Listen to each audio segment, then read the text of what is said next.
My best friend Ricardo and I were 19. At the risk of sounding pretentious, the two of us come from well-off North Jersey families and get to enjoy our summers down the Jersey Shore.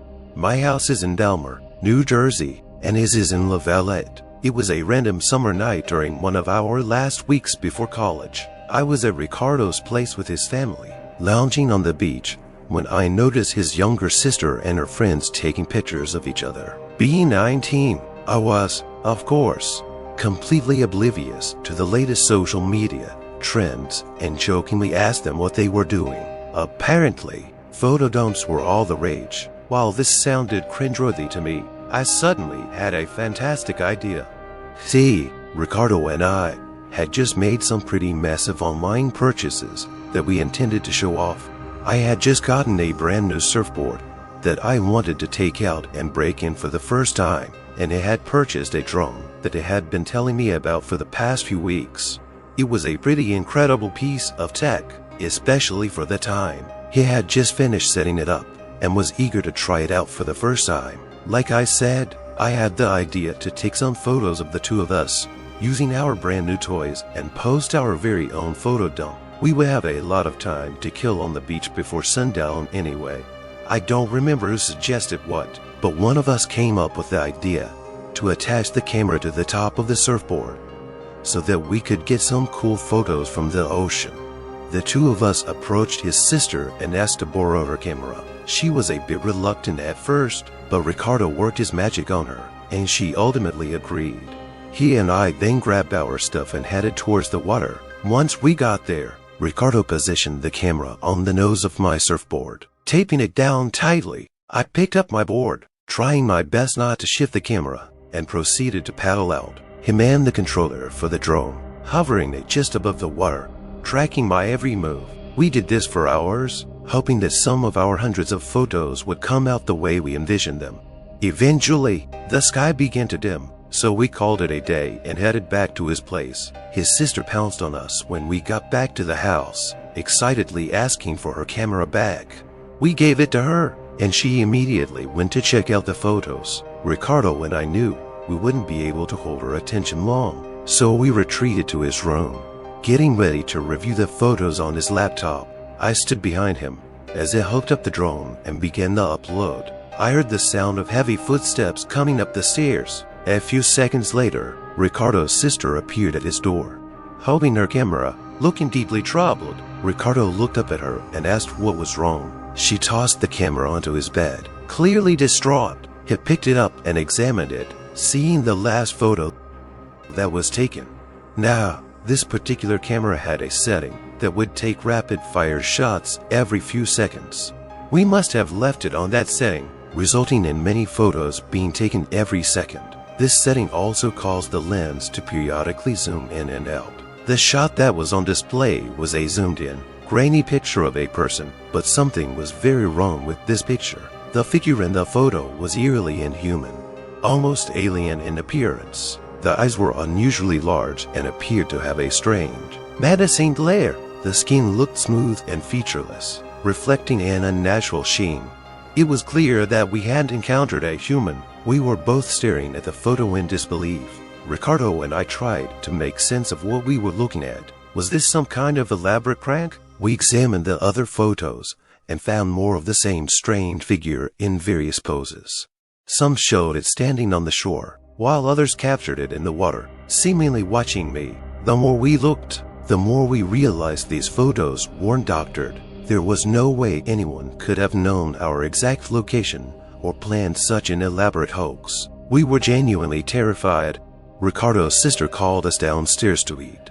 We reluctantly complied, bringing the camera with us to show his parents. After dinner, we all gathered around the kitchen table, reviewing the photos again. His parents were as baffled as we were, but they tried to reassure us that it was probably just some weird trick of the light or a random person on the beach who happened to be caught in the shot. Despite their attempts to calm us down, we couldn't shake the feeling that we had encountered something truly inexplicable. Over the next few days, we tried to go about our lives as usual, but the incident weighed heavily on our minds. Ricardo and I spent countless hours researching similar sightings and trying to find logical explanations for what we saw. We even returned to the beach multiple times, hoping to find clues or signs of the figure, but no matter how hard we searched, we found nothing. Eventually, summer ended, and we both went off to college. We kept in touch and occasionally brought up the incident, but we never found any answers. It remained a chilling, unsolved mystery that haunted us for years. Even now, whenever I think back to that summer night, I can't help but wonder what we truly encountered on that beach and whether it was still out there, watching. For our senior year, my high school group of friends and I made it a tradition to go camping at least once a month. This story takes place during one of those trips. The area we camped at was a spot we had found a few years back. It was remote, away from the usual camping grounds, and offered us a sense of seclusion that we loved. We could set up our tents, make a bonfire, and just be ourselves without worrying about disturbing others or being disturbed. One particular trip stands out because of the bizarre and unsettling events that unfolded. It was a crisp autumn weekend, and the group consisted of myself, Marco, Ricardo, and 3 other close friends. We arrived at our usual spot in the early afternoon, eager to set up camp and enjoy the weekend. The sun was setting as we finished pitching our tents and gathered around the bonfire, sharing stories, laughter, and that usual banter. As the night progressed, we decided to go on one of our customary night hikes. The forest was eerily silent, with only the sounds of our footsteps and occasional nocturnal creatures breaking the stillness. We followed a familiar trail, our flashlights casting long shadows on the trees. After about an hour, we decided to take a break and turned off our flashlights to fully embrace the darkness. It was then that we heard a faint, rhythmic tapping sound coming from deeper in the woods. At first, we thought it was some sort of animal, but the tapping was too consistent and deliberate. We exchanged uneasy glances, trying to make sense of the noise. Marco, always the brave one, suggested we investigate. Hesitant but curious, we followed the sound, moving cautiously through the trees. The tapping grew louder as we approached a small clearing. There, in the middle of the clearing, was an old, dilapidated cabin that none of us had ever seen before. It looked like it had been abandoned for decades. With rotting wood and broken windows, the tapping was coming from inside the cabin. Our curiosity was mixed with a sense of dread as we slowly approached the cabin. Marco, being the boldest, led the way. The rest of us followed, our flashlights illuminating the decaying structure. The door was slightly ajar, and Marco pushed it open with a creak. The tapping stopped abruptly, replaced by an oppressive silence.